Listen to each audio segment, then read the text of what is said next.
大家好，欢迎收听波波王财经要闻。如果告诉你现在每呼吸一口空气都可能是通缩的前奏，你敢信吗？工资没变，但房贷车贷像吸血虫，物价没崩，但老板已经在办公室偷偷整理裁员名单，这不是危言耸听。当你发现身边人突然都不买房、不换车，连奶茶都开始喝平价替代品时，一场无声的通缩海啸已经来了。先问你3个扎心问题。为什么你明明背着30年房贷，却连给孩子买奶粉都要货比3家？为什么老板天天说公司不养闲人，而你下班时间却越来越晚？为什么专家说通缩没来，但你家小区的二手房挂牌量已经翻倍？答案很残酷，中国正在滑向债务性通缩的深渊，不是你不够努力，而是整个社会的财富阀门已经被高房价、高负债锁死了。今天这条视频将撕开通缩的真实面目，告诉你为什么降薪裁员到消费萎缩，再到价格崩盘的死亡循环正在形成。更关键的是，普通人如何在这场危机中活下来，甚至抓住100年一遇的翻盘机会。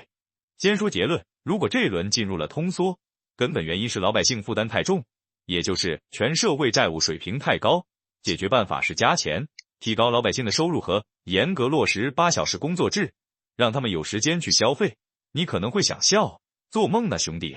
你先别笑，首先是通缩的原因分析。这轮大概率是债务性通缩。什么意思？通缩的本意是这样的，这个物品假如100块钱，通缩之后它就变成了95，甚至90块钱，东西越来越便宜了。有人会说你扯淡，我加油还有生活用品，并没有感觉到便宜啊，甚至还感觉越来越贵了。我们还在通胀，根本就不是通缩。我想说恭喜你，你的感受是对的，但是不妨碍它通缩。为什么？因为经济学上可以把商品简单分为2类，高档耐用品和生活必需品。然后有一个经济学名词叫需求弹性。对于生活必需品而言，需求弹性很低的，就是哪怕经济形势不好，吃啊喝啊穿啊，这些消费你少不了。所以哪怕就是进入了通缩，这些东西可能不会降价，甚至继续涨价。而高档耐用品就不一样了，比如说车啊房啊，需求弹性就很大，人们一旦预期经济形势不好，不会大幅削减或者推迟购买计划，所以这些东西的价格就会掉得很快。然后又因为呢，这些高档耐用品占用了你家庭收入的绝大部分，而且它们价格高，稍微一掉就掉了很多，所以整体上而言，社会总物价的增长速度是没有以前快了，甚至是在下降的，这就是通缩。所以你会发现，即使是通缩也是分化的，不是所有的商品都在掉价。我继续讲，紧接着就会有一个问题，通缩了，然后物价掉了，我月薪能买到更多的东西了，这不是好事吗？哈哈，你说的也对，也不对，因为通缩是分阶段的，在进入通缩周期的前期，确实是你说的这样很爽，但是随着时间的推移，你会发现，作为生产商品的工厂，产品的价格降低了，你的利润是不是也跟着降低了？甚至有的工厂开始赔钱了，你是老板你会怎么办？有句老话说得好，杀头的生意有人做，赔钱的买卖可没人干。所以接下来就是老板先给员工降薪，省下成本，看公司能不能维持下去。如果还不行，那就裁一部分人，如果再不行，那就全裁了，不干了。所以通缩持续下去，一定会导致降薪和裁员，那你工资少了，甚至工作都没了，你是不是会少花钱，削减支出？那么已经生产出来的东西就会更难卖了，是不是价格会更低？那么企业的利润就会跟着更低，不会有更多的企业倒闭，更多的人降薪和失业。此时你有没有发现，闭环了，物价低，企业挣不到钱，就降薪和裁员，对吧？可是它一降薪和裁员，我就只能少花钱，那物价就继续降低，物价继续降低，企业就更挣不到钱了，那就再降薪和裁员，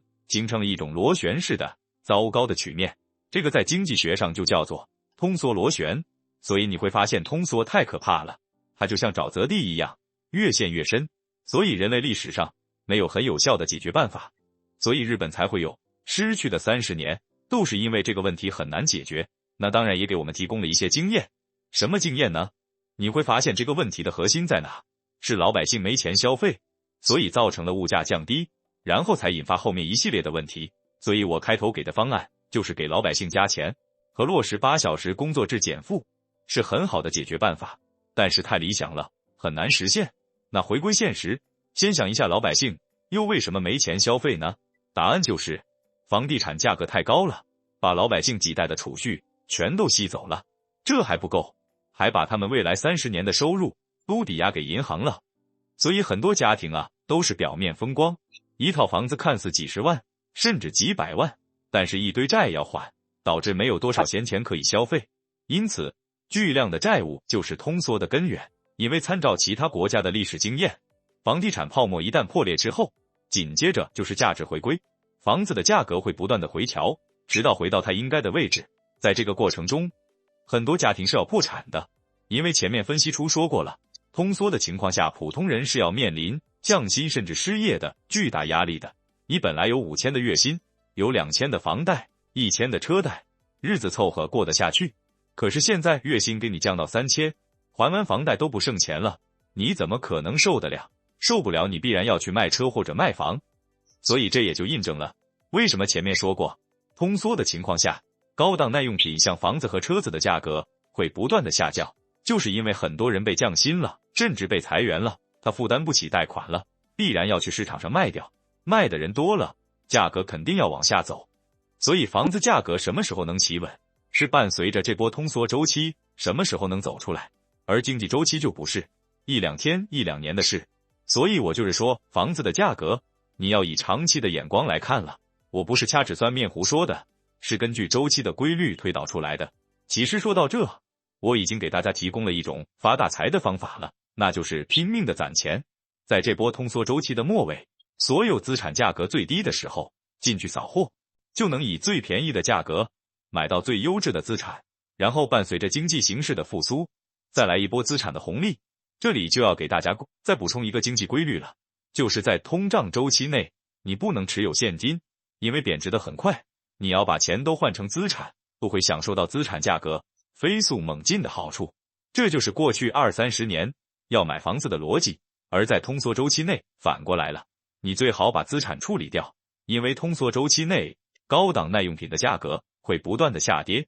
就是房子啊、车子啊，这些你要把它们尽量的换成现金，等待着周期末尾，所有优质资产价格最低的时候疯狂的买，然后伴随着新的通胀周期到来，跟着起飞。然后紧接着就会有一个问题啊，如果我接下来这几年存钱，还会不会有大的通胀过来，把我的钱直接稀释掉啊？因为你可能已经听到，或者将来会听到很多人在说，哎呀，央行要买国债了，要 QE 了，量化宽松了，大通胀要来了。其实我可以给你一个明确的结论，就是这些都是半吊子言论，他在给你制造焦虑呢，因为他们还是不懂货币的发行机制。我建议你去看《货币银行学》这本书，因为就算央行要 QE， 也必须要去二级市场上买债券，那必然要靠商业银行把贷款放出去，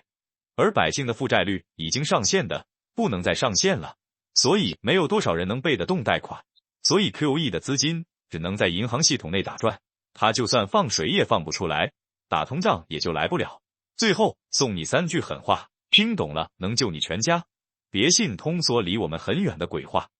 当你发现身边有人开始卖车、断供房贷，甚至把活着当成目标时，通缩已经啃食到你家楼下了。日本失去的30年，现在每个月都有10万人破产，这不是故事，是正在发生的现实。存钱不是保守，是战争。现在每存1万块，未来可能当2万花都不止。记住，通缩末期的优质资产就像地上的黄金，没人捡，但前提是你得活到捡黄金的那一天。别碰任何高风险资产，不管是股票、基金还是商铺，在通缩的绞肉机里，这些都是纸面财富。你以为抄底是机会，其实是跳崖前的热身。最后问你个扎心问题，如果明天醒来，你的房贷突然翻倍，工资直接腰斩，